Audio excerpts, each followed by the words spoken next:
Innal hamdalillah nahmaduhu wa nashkuruhu wa na'buduhu wa nasta'inuhu wa na'udzu billahi min shururi anfusina wa sayyiati a'malina. Man yahdihillahu fala mudilla lahu wa man yudlilhu fala tajida lahu waliyyan mursyida. Ashhadu an la ilaha illallah wahdahu la syarika lah wa ashhadu anna Muhammadan abduhu wa rasuluh ballagha risalah wa addal amanah wa nasahal ummah wa jahada fillahi haqqa jihadihi hatta atahul yaqin. Allahumma salli wa sallim wa barik ala hadzal nabiyil karim wa ala alihi wa sahbihi wa man tabi'ahum bi ihsanin ila yaumiddin. Amma ba'd, fa ya ibadallah ittaqullaha haqqa tuqatih wa la tamutunna illa wa antum muslimun. Kaum muslimin sidang Jumat hafizakumullah, marilah kita jadikan pertemuan kita ini di tempat yang mulia ini dan di waktu yang mulia ini, kita jadikan pertemuan ini sebagai momentum untuk kita semua meningkatkan, menumbuhkan dan menambahkan iman dan takwa kita kepada Allah Subhanahu wa ta'ala. Karena sesungguhnya sebaik-baik bekalan untuk kita mengharungi kehidupan yang penuh dengan tantangan, sebaik-baik bekalannya adalah iman dan takwa. Wa tazawwadu fa inna khairaz zadi taqwa, dan berbekalah kamu dan sebaik-baik bekalan adalah takwa. Kaum muslimin sidang Jumat hafizakumullah, LGBT akhir-akhir ini dunia semakin marak dengan adanya LGBT. LGBT menyebar di banyak negara, fenomena yang menyedihkan sekaligus mengkhawatirkan ini. Marilah kita bahas agar kita semua bisa menjaga diri, agar kita bisa menjaga diri kita sendiri, keluarga kita dan masyarakat kita. LGBT adalah singkatan lesbian, gay, biseksual dan transgender. Kadang-kadang ditambah Q+, yang artinya ada queer dan lainnya. Lesbian adalah istilah untuk wanita yang memiliki ketertarikan dan mengalami hal berbau percintaan dengan wanita lain atau homoseksual wanita. Gay adalah istilah orang yang homoseksual dan sering digunakan untuk pria yang homoseksual, akan tetapi lesbian pun bisa juga disebut dengan gay. Biseksual adalah ketika seseorang mengalami kebiasaan, ketertarikan dalam hal percintaan atau seksual terhadap pria atau wanita. Jadi dua-duanya. Sedangkan transgender adalah istilah umum untuk seseorang dengan identitas gender yang tidak sesuai dengan jenis kelamin mereka saat lahir. Sedangkan queer mendeskripsikan identitas seksual dan gender selain heteroseksual dan cisgender. Terkadang istilah ini digunakan untuk mengekspresikan bahwa seksualitas dan gender bisa menjadi hal yang membingungkan dan berubah seiring waktu, yang mana mungkin tidak sesuai dengan identitas seperti laki-laki atau perempuan, gay atau normal. Kaum muslimin sidang Jumat hafizakumullah, kaum LGBT ini berjuang bertahun-tahun agar keberadaan mereka diakui dan dianggap normal, bukan penyakit dan bukan kriminal. Dan mereka berjuang supaya diakui oleh negara asal mereka masing-masing. Dan ternyata perjuangan mereka kini menghasilkan sesuatu yang menggembirakan bagi mereka. Sampai sekarang ini sudah ada 32 negara yang mengakui LGBT dan melegalkan pernikahan sejenis. Seperti contohnya negara Argentina, Australia, Austria, Belgia, Brasil, Kanada, Chili, dan lain sebagainya. Ada 32 negara yang sudah melegalkan perkawinan sesama jenis. Para LGBT berusaha keras agar keberadaan mereka itu diterima di tengah masyarakat. Antara lain dengan menerangkan dan membedakan antara mitos dan fakta tentang LGBT seperti berikut. Mereka mengatakan bahwa ini adalah sesuatu yang mitos, yaitu homoseksual adalah fenomena barat.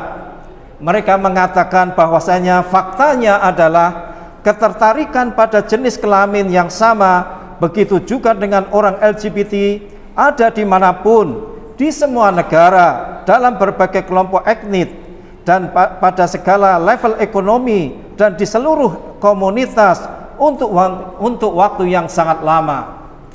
Mereka juga mengatakan bahwasanya ini adalah mitos. Kalau dikatakan homoseksualitas adalah penyakit atau masalah kesehatan, faktanya menurut mereka organisasi kesehatan seperti WHO sudah mengklarifikasi secara jelas bahwa homoseksualitas bukanlah kelainan atau penyakit. WHO juga menekankan bahwa homoseksualitas adalah variasi natural dan non-patologis seksualitas manusia. Kaum muslimin sidang Jumat hafidhakumullah, alasan mereka mendukung dan menjadi pelaku LGBT adalah HAM atau hak asasi manusia. Masalah orientasi seksual adalah masalah HAM. HAM atau hak asasi manusia itu sudah seperti Tuhan di negara-negara barat. Bahkan HAM itu sudah mengalahkan Tuhan mereka. Mereka menghalalkan apa yang haram di dalam kitab suci mereka sendiri dengan berdalih HAM. Pelangi yang kita katakan dahulu adalah indah, sekarang tidak seindah dahulu lagi. Mengapa? Karena pelangi ini sekarang dijadikan sebagai simbol dan bendera LGBT. Setelah banyak negara tunduk kepada kemauan pendukung LGBT, baru-baru ini Vatikan, bentengnya orang-orang Kristen Katolik, juga takluk dan tunduk kepada kemauan para pendukung LGBT. Di barat, gereja yang tidak mau memberkati perkawinan sejenis bisa dituntut karena melanggar HAM. Sekali lagi, di barat HAM itu adalah Tuhan. Demikianlah tren LGBT yang sudah menyebar ke seluruh dunia, bagaikan virus corona yang sangat membahayakan. Bahkan ada pendeta di Indonesia yang marah-marah karena negara-negara Kristen dan gereja-gereja Kristen sudah tunduk kepada LGBT. Katanya dia bersyukur Indonesia mayoritas beragama Islam.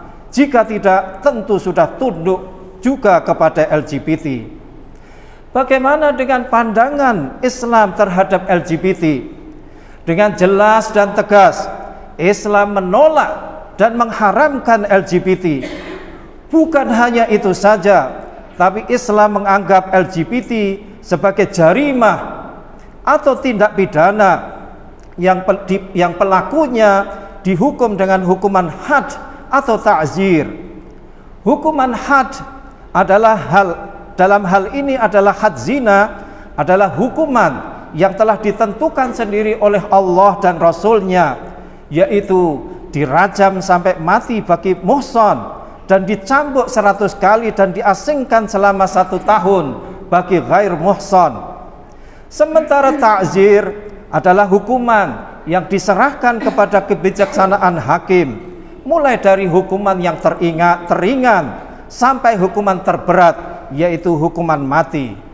Jadi menurut hukum Islam, LGBT bukanlah hak, bukan HAM, Akan tetapi LGBT adalah tindak pidana yang hukumannya sangat dahsyat.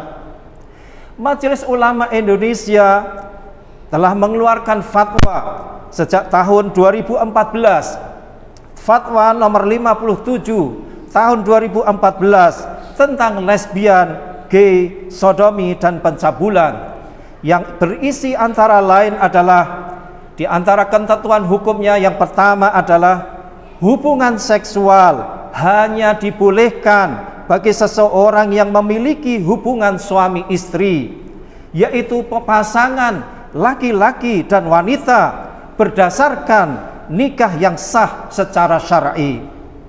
Yang kedua, orientasi seksual terhadap sesama jenis adalah kelainan yang harus disembuhkan serta penyimpangan yang harus diluruskan.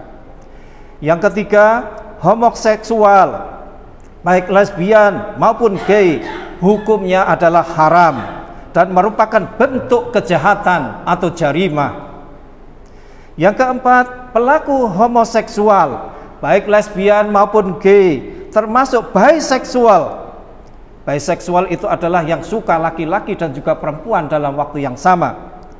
Jadi hukuman bagi pelaku homoseksual baik lesbian maupun gay termasuk biseksual dikenakan hukuman had atau ta'zir oleh pihak yang berwenang.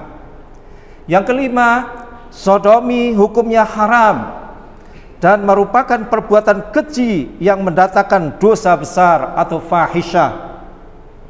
Pelaku sodomi dikenakan hukuman ta'zir yang tingkat hukumannya maksimal adalah hukuman mati.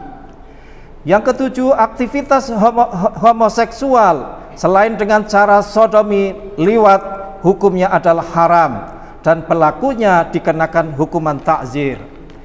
Demikianlah di antara ketentuan hukum yang ada di fatwa Majelis Ulama Indonesia pada tahun 2014. Kaum muslimin sidang Jumat hafizakumullah, banyak sekali dalil-dalil yang dipegangi oleh para ulama untuk mengharamkan, untuk menolak LGBT ini.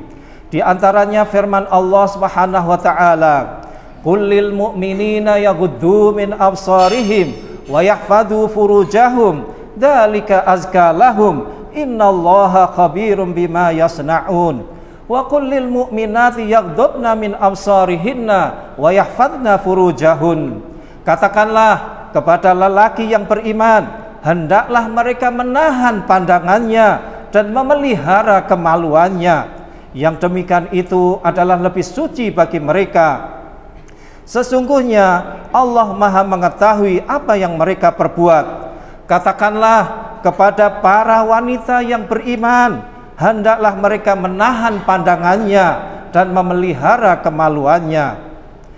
Ada lagi firman Allah, walladzina hum li furujihim hafizun illa ala azwajihim aw ma malakat aymanuhum fa innahum ghairu malumin faman ibtagha wara'a dzalika faulaika humul adun.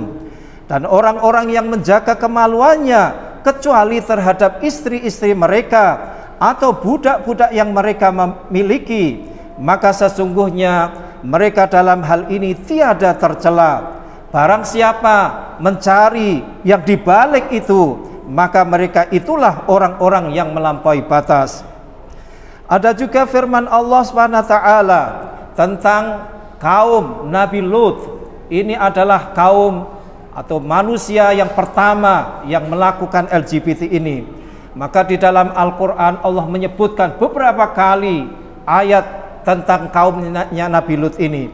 Di antaranya firman Allah, waluton idh qala liqaumihi atatuna al-fahishata wa antum tubsirun a innakum latatuna ar-rijala syahwatan min dunin nisa bal antum qaumun tajhalun. Dan ingatlah Lut, ingatlah kisah Lut ketika dia berkata kepada kaumnya, mengapa kamu mengerjakan perbuatan fahisyah, yaitu keji, padahal kamu melihatnya kekejian perbuatan maksiat itu? Mengapa kamu mendatangi laki-laki untuk memenuhi syahwatmu, bukan mendatangi perempuan. Sungguh kamu adalah kaum yang tidak mengetahui akibat perbuatanmu. Dan firman Allah, atatuna dzukrana minal alamin wa tadharuna ma khalaqa lakum rabbukum min azwajikum bal antum qaumun adun. Mengapa kamu menggauli sesama lelaki di antara manusia dan kamu tinggalkan istri-istri yang dijadikan oleh Tuhanmu untukmu? Bahkan kamu adalah orang-orang yang melampaui batas. Dalam makna yang sama, Rasulullah Sallallahu Alaihi Wasallam di dalam hadis-hadisnya juga menekankan betapa tidak benarnya LGBT ini, betapa beliau sungguh sangat mengkhawatirkan umatnya, yaitu kita semua ini, untuk melakukan perbuatan kaum Nabi Lut. Beliau bersabda di antara lain, inna akhwafa ma akhafu ala ummati amalu qaumi Lut, yaitu artinya sesungguhnya apa yang saya khawatirkan menimpa umatku adalah perbuatan umat Nabi Lut. Dan sabda beliau, la'anallahu man amila amala qaumi Lut, la'anallahu man amila amala qaumi Lut, la'anallahu man amila amala qaumi Lut, yang artinya adalah Allah melaknat orang yang melakukan perbuatan umat Nabi Lut. Allah melaknat orang yang melakukan perbuatan umat Nabi Lut. Allah melaknat orang yang melakukan perbuatan umat Nabi Lut. Dan ada lagi satu hadis yang sangat dahsyat dari Nabi Sallallahu Alaihi Wasallam untuk orang-orang yang seperti ini, yaitu adalah sabda Nabi, man wajadtumuhu ya'malu amala qaumi Lut faqtulul fa'il wal maf'ula bih, wa man wajadtumuhu waqa'a ala bahimatin faqtuluh waqtulul bahimah. Rawahu Ahmad, yang artinya barang siapa saja yang kamu dapati melakukan perbuatan kaum Nabi Lut, bunuhlah pelakunya dan yang diperlakukannya. Dan siapa saja yang kamu dapati menyetubuhi binatang, maka bunuhlah dia dan bunuhlah binatang tersebut. Kaum muslimin sidang Jumat hafidhakumullah, dengan demikian Islam sudah bertindak secara jelas dan tegas. Islam menolak, Islam mengharamkan, bahkan Islam menganggap LGBT itu adalah sebagai tindak pidana yang hukumannya sangat dahsyat. Oleh karena itu, marilah kita sebagai orang-orang Islam yang taat kepada Allah dan Rasul-Nya, marilah kita taati ajaran ini. Kita tinggalkan, kita tidak boleh ikut-ikutan orang Barat. Mereka mengatakan LGBT itu adalah HAM, padahal di dalam Islam itu adalah tindak pidana. Kita tidak boleh sama-sama ikut mereka. Marilah kita jaga diri kita, marilah kita jaga keluarga kita, marilah kita jaga masyarakat kita dari perbuatan yang terkutuk dan yang keji seperti ini. Aqulu qauli hadza wa astaghfirullahal azim li wa lakum wa lisairil muslimina wal muslimat fastaghfiruh fa ya fawzal mustaghfirin wa ya najatat taibin. Allahumma inni astaghfiruka wa atubu ilaik. Allahumma ighfir li wa lil mu'minina wal mu'minat wal muslimin wal muslimat. Alhamdulillahi rabbil alamin. Alhamdulillahilladzi hadana li hadza wa ma kunna linahtadiya laula an hadanallah. Asyhadu an la ilaha illallah wahdahu la syarikalah wa asyhadu anna Muhammadan abduhu wa rasuluh. Allahumma salli wa sallim wa barik ala sayyidina Muhammad wa ala alihi wa sahbihi wa man tabi'ahum bi ihsanin ila yaumiddin. Amma ba'd, fa ya ibadallah ittaqullaha haqqa tuqatih wa la tamutunna illa wa antum muslimun. Innallaha wa malaikatahu yusalluna 'alan nabi ya ayyuhalladzina amanu sallu 'alaihi wa sallimu taslima. Allahumma salli wa sallim wa barik ala sayyidina Muhammad wa ala alihi wa sahbihi wa man tabi'ahum bi ihsanin ila yaumiddin. اللهم اغفر لنا وللمؤمنين والمؤمنات والمسلمين والمسلمات الأحياء منهم والأموات إنك سميع قريب مجيب الدعوات اللهم انفعنا بما علمتنا وعلمنا ما ينفعنا وارزقنا علما ينفعنا في الدنيا والآخرة اللهم أصلح لنا ديننا الذي هو عصمة أمرنا وأصلح لنا دنيانا التي فيها معاشنا وأصلح لنا آخرتنا التي فيها معادنا واجعل الحياة زيادة لنا في كل خير واجعل الموت راحة لنا من كل شر اللهم ربنا لا تدع لنا في مقامنا هذا ذنبا إلا غفرته ولا هما إلا فرجته ولا دينا إلا قضيته ولا عسيرا إلا يسرته ولا مريضا إلا شفيته ولا ميتا إلا رحمته ولا حاجة من حوائج الدنيا والآخرة لك فيها رضا ولنا فيها صلاح إلا قضيتها يا أرحم الراحمين ربنا آتنا في الدنيا حسنة وفي الآخرة حسنة وقنا عذاب النار وأدخلنا الجنة مع الأبرار يا عزيز يا غفار يا رب العالمين عباد الله إن الله يأمر بالعدل والإحسان وإيتاء ذي القربى وينهى عن الفحشاء والمنكر والبغي يعظكم لعلكم تذكرون أقيموا الصلاة